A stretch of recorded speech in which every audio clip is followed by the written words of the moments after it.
When designing a logo, you may find a typeface that is right for a design, but you may also want to customize it slightly to further craft the type, to tailor the aesthetic, make the type more bespoke, to make the overall logo unique. Customizing a typeface can be done in vector-based programs like Illustrator and Affinity Designer, where you can tweak the letter forms to suit your design.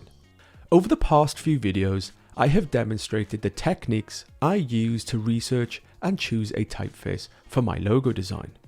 With my chosen typeface, next it's time to incorporate it into my logo to complete my design. Now, looking back at my scamp designs, we can see that for my type, I have some very particular characteristics I want to achieve. So for my logo approach, I'm going to use a typeface called Aventa Geometric, which I think is going to work perfectly. But to reflect on my initial logo design, I'm going to look to make some very minor modifications.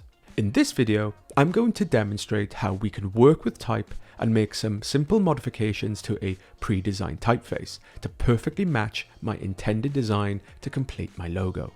So let's get into it.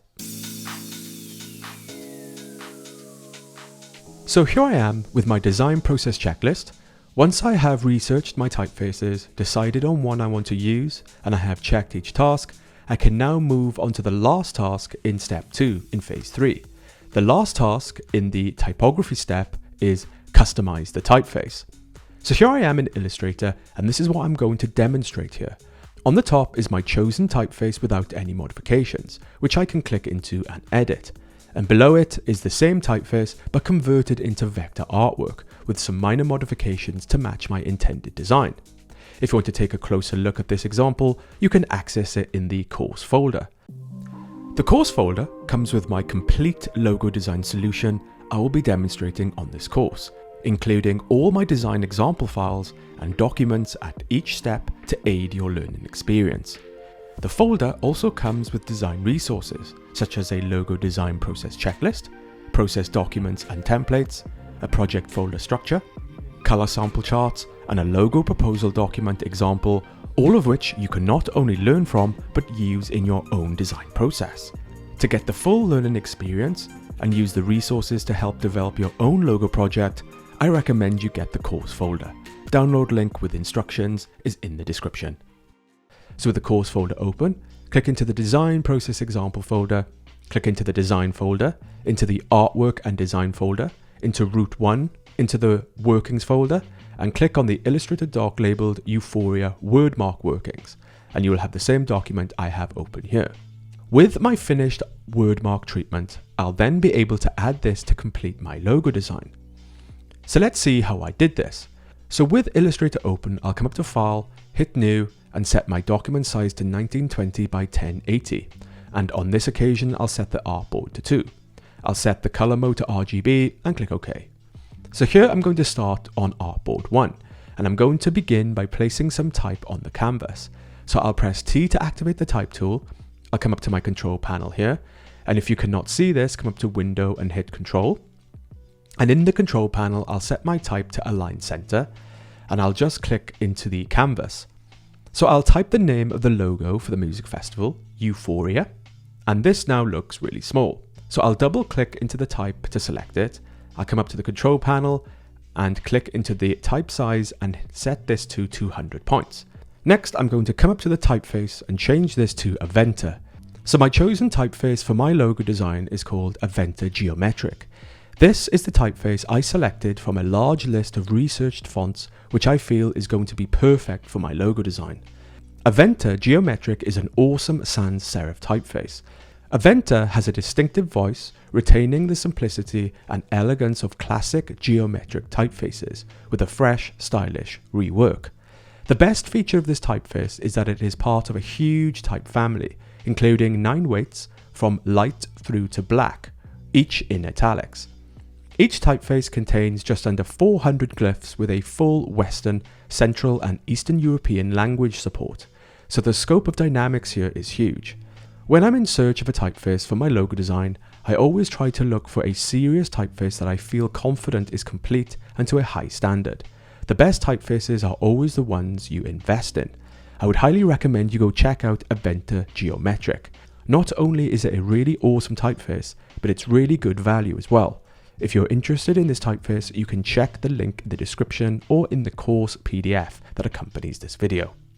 So with my typeface set, I'll just double click into it and then I'll come over to the character panel. If you cannot see this, come up to Window, scroll down to Type and come across and click Character. So in the character panel, I'll click on the all caps icon to set into all caps. Now looking back at my scamp design, I want the word mark to feel spacious and have a solid stroke for extra gravitas. So back into my type, I'll double click into it to select all, and in the character panel, I'll set the tracking to 100. I'll also come and change the weight to extra bold, as right now it's lighter than I'd like. So right now the type is looking fine.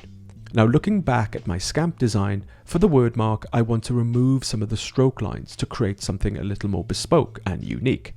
So back into my type, I'll select it and move it up like so. Then I'll press Alt and click and drag down to quickly make a duplicate of my type element. I'm about to make some modifications to the type below, so I want to keep an example of the original, just in case I want to come back to that later. Okay, so I'll select my bottom type, right click and select Create Outlines. Now for those of you that don't know what that does, this will simply turn the text into a flat vector artwork, which will allow us to make some tweaks and changes. So I'll zoom into the artwork and press Command Y on Mac or Control Y on Windows. This will now put me into outline mode, and if I select my word mark, we can see the anchor points that now make up the flat vector artwork. So now we are going to come into this and make some modifications. So starting with the first letter E, I'll zoom in, I'll press V to activate the selection tool and select the letter E so I can see the anchor points. I'll then press P to activate the pen tool, and I'll come across and click and hold on the pen tool to select the Add Anchor Point tool. Now if for some reason the Add Anchor Point is not there, you may need to add this in. You can do this by clicking on the bottom 3 dots on the bottom of the toolbar, search for Add Anchor Point tool in the Draw section and click and drag it over. So with the Add Anchor Point tool active, I'll come and click once on the outline stroke for the letter E parallel to the stroke line to the right like so, and I'll click to add another one below, again parallel to the stroke line to the right. Then I'll come and add a new anchor point in the middle to each stroke line like so. Next I'll press V and click on the letter and make sure that I can see the correct anchor points that I need. If I don't see my anchor points like this, I'll have to select the pen tool and add in the anchor points. So with them in place, I'll press A to activate the direct selection tool. I'll click and drag over the 2 middle anchor points. With them selected, I'll press Delete to remove them. And just like that, we have removed the middle stroke from the letter E. Next, I'm going to need to close these outlines.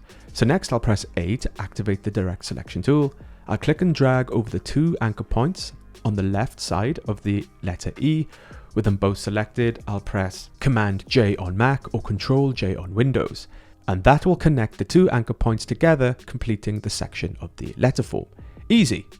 Now, if you can see the stroke line is not exactly straight, with the 2 anchor points still selected, you can come up to the control panel and click the Align button. If it's above, hit the Align bottom, and if the anchors are below, hit the Align top, and this should align your stroke perfectly. So next I'll do the same below. So I'll press A to activate the direct selection tool. I'll click and drag over the 2 middle anchor points below. With them both selected, I'll press Command J on Mac or Control J on Windows, and that will connect the 2 anchor points together, completing the section of the letter form. And now the letter E is complete. Remember, if you can see the stroke line is not exactly straight, with the 2 anchor points still selected, you can come up to the control panel and click the Align button. If it's above, hit the Align bottom, and if the anchor points are below, hit the Align top, and this should align your anchor points and stroke perfectly. Easy. So if I zoom out and press Command Y on Mac or Control Y on Windows, I'll switch back to normal mode, and here I can see my new letter form with a simple modification. Perfect. So looking back at my scamp design, I want to do the same modification for letters P, R and A. So back to my letter forms, I'll zoom in and press Command Y on Mac or Control Y on Windows to go back into outline mode. So just like I did with the letter E, I'll press V to activate the selection tool and select the letter P so I can see the anchor points. Next I'll press P to activate the pen tool. I'll come across and click and hold on the pen tool to select the Add Anchor Point tool. With my Add Anchor Point tool active, I'll come and click once on the outline stroke of the letter P, parallel to the stroke line to the right, like so. I'll click to add another one below, again parallel to the stroke line on the right. Then I'll come and add a new anchor point in the middle, like so.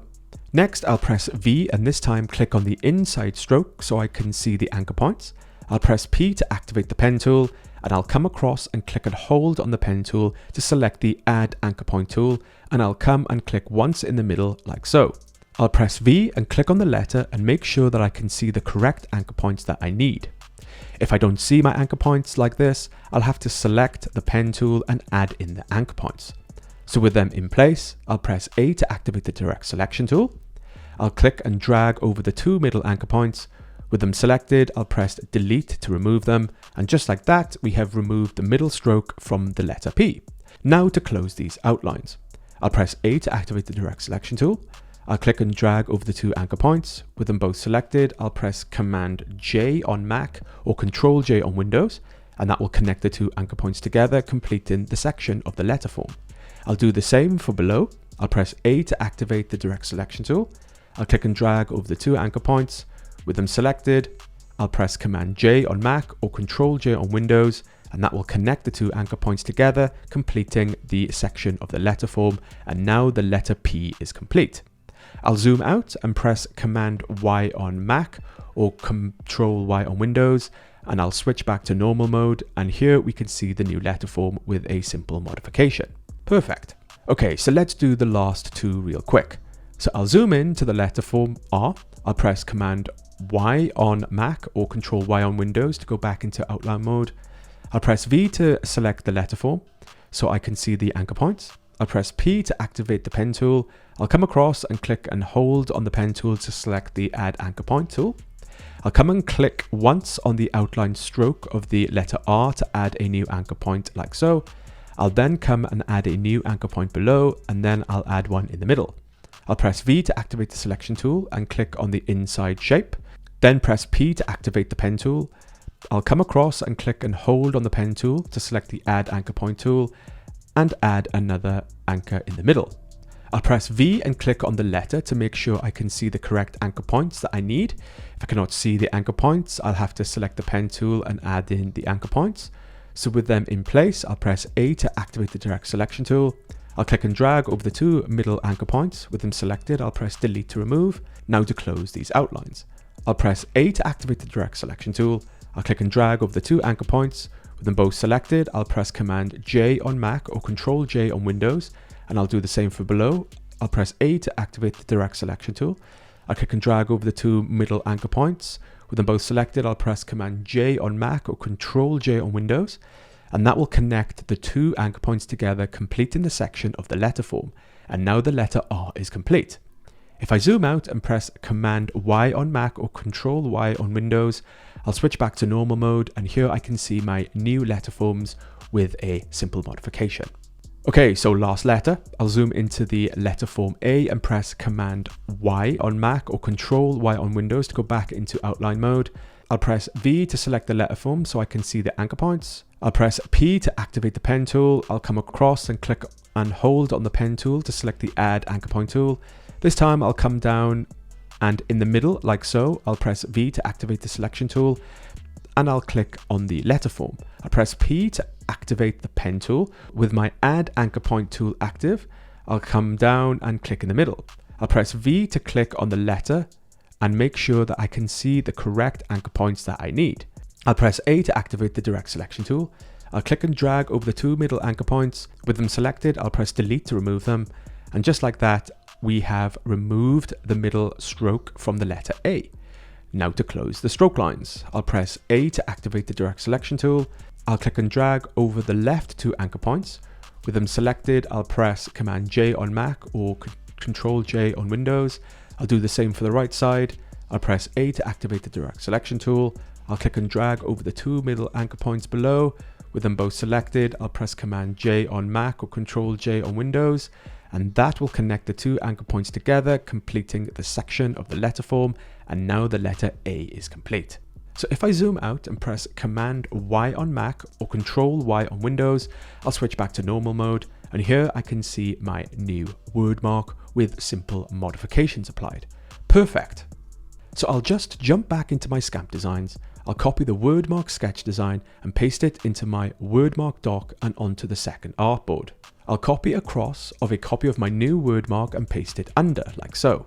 So what I have done here is taken a really nice clean sans serif typeface and made some minor modifications to more accurately reflect my initial logo design I sketched out earlier in the design process. Now, of course, the letter forms here are not exactly the same as my initial sketch. I think here the letter forms are a little wider, but in this instance, I'm really happy with this. I think this word mark treatment is going to be perfect for my logo design. So with the new vector artwork, I can now save this into my project folder. So I'll come up to File, Save As, and navigate to the project folder, into the design folder, into the artwork and design folder, into the form folder, into folder 1, workings, and this time I'll name this Euphoria word mark and click OK. And I'll have a new copy of my vector artwork. So in this video, I showcased the typeface I have chosen for my specific logo, and I demonstrated how I modified my specific word mark design. Now, you are welcome to follow along with my example, but if you're following along with this course, with your own design, and customizing your own type, I would recommend you undertake the same process I have just demonstrated, but modify your own typeface to suit your design if appropriate. So if you're following along with your own design, take a pause and carry out your process. Before moving on, undertake the same process I have just demonstrated to modify your type. Remember, you will be able to use this next when we come to finalize our logo design. Once you have your type prepared, let's continue. So that is how you can work with type in Illustrator to customize it slightly for your logo design. Using pre-designed typefaces and creating outlines to tweak the anchor points is a great way to tailor your type to craft your word mark design. In my experience, I have done this a lot for my logo designs. Using pre-designed typefaces can be really practical, although I always like to put my own spin on a typeface, just to make it a little more bespoke and unique for my design. So with my word mark now complete, I can now bring it together with my logo mark element I created earlier to finalize my logo design. Now, when designing a logo with both a logo mark element and a word mark element, there are a variety of ways you can pair them. When a logo mark and a word mark are used together in a logo design separately, this is called a combination mark. Looking back at my Scamp designs I created earlier in the design process, you can see I had a few initial ideas on how I wanted the logo mark and word mark to pair together. At this early stage, I am not 100% sure which one I want to go for yet, but I would like to see how each looks together now I have both the logo mark and word mark element complete. In the next video, I'm going to bring together the logo mark and the word mark element to create a combination mark to finalize my logo design. So see you in the next video.